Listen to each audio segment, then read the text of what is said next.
ತಮಿಳುನಾಡು ವಿಧಾನಸಭಾ ಚುನಾವಣೆ ಕಣ ಒಂದು ಕಡೆ ರಂಗೇರ್ತಾ ಇದೆ. ಮೊದಲ ಬಾರಿಗೆ ರಾಜಕೀಯಕ್ಕೆ ಎಂಟ್ರಿ ಆಗಿರೋದು ನಟ ವಿಜಯ್.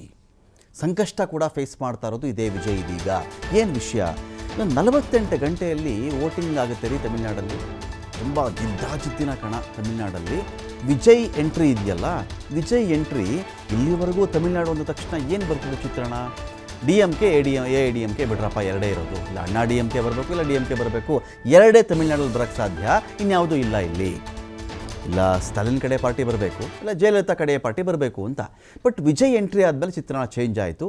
ಅನೇಕ ರಾಜಕೀಯ ಪಕ್ಷಗಳಿಗೆ ಒಂದು ಸಣ್ಣ ನಡುಕ ಕೂಡ ಹೊಟ್ಟಿಸಿದ್ದು ಸುಳ್ಳಲ್ಲ.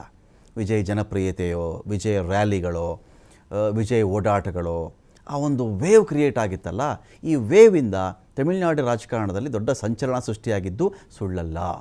ಆದರೆ ಇದೇ ವಿಜಯ್ ಒಂದು ಯಾವುದೋ ಜನನಾಯಕನ ಸಿನಿಮಾ ಮಾಡಿದ್ರೆ ಅದು ರಿಲೀಸ್ ಆಗಬಾರ್ದು, ಅದನ್ನು ಬಿಡಲ್ಲ, ಎಲೆಕ್ಷನ್ ಉದ್ದೇಶ ಇದೆ ಇದರಲ್ಲಿ, ಆ ಥರದ್ದು ಏನೋ ಒಂದು ಮ್ಯಾನಿಪ್ಯುಲೇಟ್ ಆಗಿಬಿಡುತ್ತೆ. ಸರಿ, ಸಿನಿಮಾ ಲೀಕ್ ಆಯಿತು.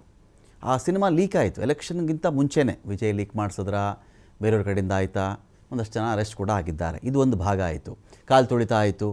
ವಿಜಯ್ ಕೆಲವು ಕಡೆ ಕೇಸ್ಗಳನ್ನು ಫೇಸ್ ಮಾಡಬೇಕಾಯಿತು, ವಿಚಾರಣೆ ಫೇಸ್ ಮಾಡಬೇಕಾಗಿತ್ತು. ಇದೊಂದು ಕಡೆ.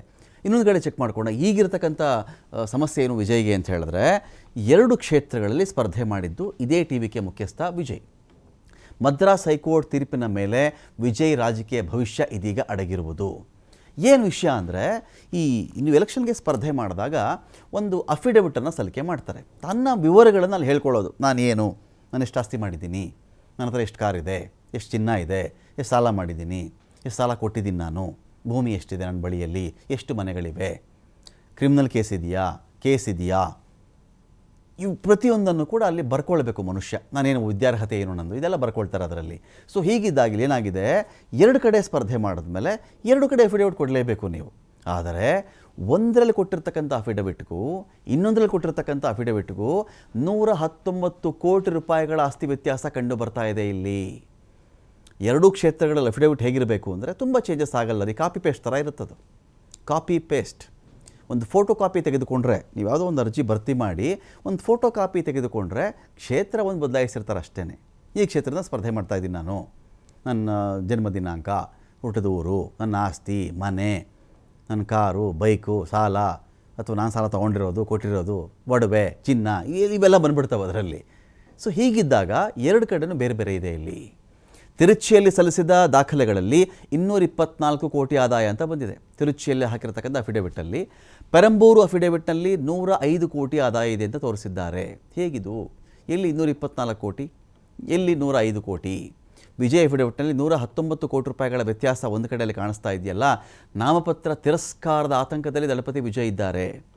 2 ಕಡೆ ತಿರಸ್ಕೃತ ಆಗುತ್ತಾ, ಒಂದು ಕಡೆ ತಿರಸ್ಕೃತ ಆಗುತ್ತಾ, ಇಲ್ಲ 2 ಕಡೆಯೂ ಎಲೆಕ್ಷನ್ ನಿಲ್ಲೇಬಾರ್ದು ಅಂತ ಹೇಳ್ತಾರ ಗೊತ್ತಿಲ್ಲ. ತಿರುಚಿ ಈಸ್ಟ್, ಪೆರಂಬೂರು ಕ್ಷೇತ್ರದಲ್ಲಿ ವಿಜಯ್ ಸ್ಪರ್ಧೆ ಮಾಡಿರೋದು 2 ಕಡೆ. ಅಫಿಡವಿಟ್ ಸಲ್ಲಿಸಿರ್ತಕ್ಕಂಥ ದಳಪತಿ ವಿಜಯ್ ತಿರುಚಿಯಲ್ಲಿ DMKಯ ಇನಿಗೋ ಇರುದಯರಾಜ್ ವಿರುದ್ಧವಾಗಿ, ಪೆರಂಬೂರಲ್ಲಿ DMK ಶಾಸಕ RD ಶೇಖರ್ ವಿರುದ್ಧ ಸ್ಪರ್ಧೆ ಮಾಡಿರೋದು. 119 ಕೋಟಿ ವ್ಯತ್ಯಾಸ ಬರ್ತಾ ಇದೆಯಲ್ಲ. ಅಫಿಡವಿಟ್ನಲ್ಲಿ ತಪ್ಪು ಮಾಹಿತಿ ಕೊಟ್ಟುಬಿಟ್ಟಿದ್ದಾರೆ ಅಂತ ವಿಘ್ನೇಶ್ ದೂರು ಕೊಟ್ಟಿದ್ದಾರೆ. ವಿಘ್ನೇಶ್ ದೂರಿನ ಮೇರೆಗೆ ವಿಚಾರಣೆ ಮಾಡಿರೋದು ಮದ್ರಾಸ್ ಕೋರ್ಟ್. TVK ಮುಖ್ಯಸ್ಥ ವಿಜಯ್ ದಳಪತಿಗೆ ಹೈಕೋರ್ಟ್ ತರಾಟೆಗೆ ತೆಗೆದುಕೊಂಡಿದೆ. ಈ ಬಗ್ಗೆ ಪ್ರತಿಕ್ರಿಯೆ ಕೇಳಿ ವಿಜಯ್ ಚುನಾವಣಾ ಆಯೋಗ ವಿಜಯ್ಗೆ ಆದಾಯ ತೆರಿಗೆ ಇಲಾಖೆಗೆ ಮದ್ರಾಸ್ ಹೈಕೋರ್ಟ್ ನೋಟಿಸನ್ನು ಜಾರಿ ಮಾಡಿದೆ ಇಲ್ಲಿ.